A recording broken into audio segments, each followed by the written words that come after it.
Assalamualaikum warahmatullahi wabarakatuh. Nama saya Najla Askia Az-Azahra dari kelas C6 Program Studi S1 Manajemen dengan NPM 101212118. Di sini saya akan menjelaskan sedikit tentang Ma'rifatul Rasul. Yang pertama adalah materi Hajatul Insan ila Rasul, kebutuhan manusia kepada Rasul. Dalam Quran Surat Ar-Rum ayat 30, Allah berfirman, "Tetaplah di atas fitrah Allah yang telah menciptakan manusia menurut fitrah itu." Insan terdiri dari 3 kategori. Yang pertama adalah Al-Insan, Al-Ins, Unnas, An-Nasi, dan Insi. Yang kedua ada Al-Bashar, dan yang ketiga ada Bani Adam atau anak Adam, dan Suriyat Adam atau keturunan.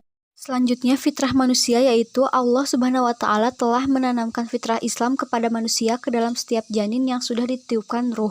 Saat itulah Allah mengambil perjanjian, dan karena itulah perbedaan yang berlaku pada manusia ada yang tidak dapat dihilangkan.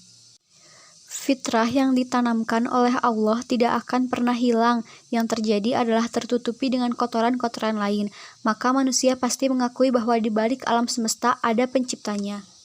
Hanya saja karena tidak ada petunjuk yang benar, manusia berbeda-beda dalam menyebut dan mensifat petunjuk Rasul, yaitu untuk mengatasi dan menyelesaikan berbagai kekacauan. Dan petunjuk itu berupa wahyu yang Allah turunkan kepada para nabi dan Rasul. Mengenal Sang Pencipta, dengan petunjuk itulah manusia dikenal oleh para Rasul tentang pencipta satu-satunya alam semesta ini, yaitu Allah Subhanahu wa Ta'ala. Panduan hidup yaitu para Rasul memberi petunjuk tentang aturan-aturan yang menjadi pedoman hidup kita. Materi kedua ada pengertian tentang Rasul. Dari segi bahasa, Rasul berasal dari bahasa atau kata rasala yang berarti mengutus, sedangkan kata Rasul adalah bentuk infinitif dari kata rasala yang berarti utusan atau seseorang yang diutus. Dua kata kunci untuk memahami definisi ar-rasul. Yang pertama ada hamilur risalah, membawa dan menyampaikan risalah. Yang kedua ada qudwatu fi tatbikir risalah, menjadi qudwah atau contoh bagi umat manusia dalam melaksanakan ajaran yang dibawanya. Ciri Rasul yaitu pertama memiliki as-sifatul asiyah, yang kedua memiliki al-mu'jizat, dan yang ketiga adanya al-bisyarat, keempat adanya an-nubuwat, dan kelima adanya at-samarat. Materi ketiga yaitu mengenal hakikat Rasul atau kedudukan Rasul. Abid bin ibadillah atau hamba di antara hamba-hamba Allah. Rasul Muhammad SAW adalah sebagai hamba dan manusia biasa. Rasul melaksanakan keperluan sebagaimana manusia lainnya melaksanakan keperluannya juga. Selanjutnya ada insan atau manusia. Rasul sebagai manusia digambarkan makan, ke pasar, dan sebagainya. Apabila Rasul sebagai manusia, maka dakwah mudah dilaksanakan dan mudah diterima. Tidak ada alasan bagi manusia untuk menolaknya. Sebetulnya, mereka mengada-adakan persoalan yang didasari kekufuran kepada Allah. Quran Surat Al-Furqan ayat 7-9. Selanjutnya ada nasab atau keturunan. Rasul berasal dari kaum Quraisy. Beliau mempunyai keluarga dan keturunan yang jelas. Selanjutnya ada jims atau fisik. Fisik Nabi Muhammad SAW digambarkan seperti rambutnya yang rapi dan selalu disisir, badannya yang kuat dan tingginya sedang. Kemudian ada sirah nabawiyah, sejarah kenabian. Dari sirah nabawiyah dapat disimpulkan bahwa Nabi sebagai hamba Allah dan menjalankan aktivitasnya sebagai manusia biasa.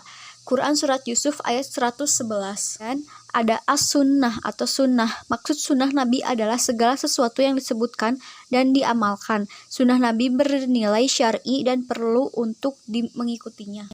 Selanjutnya ada fikul ahkam atau fikih hukum. Rasul dijadikan sebagai tempat ketaatan dan tauladan. Quran Surat An-Nisa ayat 64-65. Dan ada Rasul minal mursalin atau Rasul di antara Rasul-Rasul. Muhammad seperti Rasul lainnya juga mempunyai mukjizat dan tugas-tugas mulia. Selanjutnya yaitu tablik atau risalah, yaitu menyampaikan risalah. Kemudian ada adaul amanah atau menunaikan amanah. Bukti bahwa Rasul telah menyampaikan amanah adalah pengikut-pengikutnya yang setia dan menyebarkan dakwah kepada manusia. Selanjutnya adalah imamatul umat atau pemimpin umat. Pada hari kiamat, Nabi perannya sebagai umat, yang artinya di hari kiamat Nabi mempertanggungjawabkan umatnya. Kemudian ada dakwah nabawiyah atau dakwah kenabian. Al-Quran dan Sirah banyak menjelaskan dakwah Nabi. Dari kedua ini muncul fikih dakwah yang sesuai dengan realitas, tuntutan dan keadaan dan respons setempat. Quran Surat At-Taubah ayat 40. Kemudian materi yang terakhir adalah sifat-sifat Rasul. Rasulullah memiliki sifat-sifat kerasulan, yaitu yang pertama ada al-basyariyatul kamilah atau kemanusiaan seutuhnya. Rasulullah adalah manusia biasa seperti manusia lainnya, akan tetapi Rasulullah adalah bangsa manusia seutuhnya. Quran Surat Al-Kahfi ayat 110. Sebagaimana layaknya manusia, Rasul membutuhkan makan, minum, dan lain-lain. Quran Surat Ibrahim ayat 11. Yang kedua yaitu al-ismah atau terpelihara dari kesalahan dan dosa.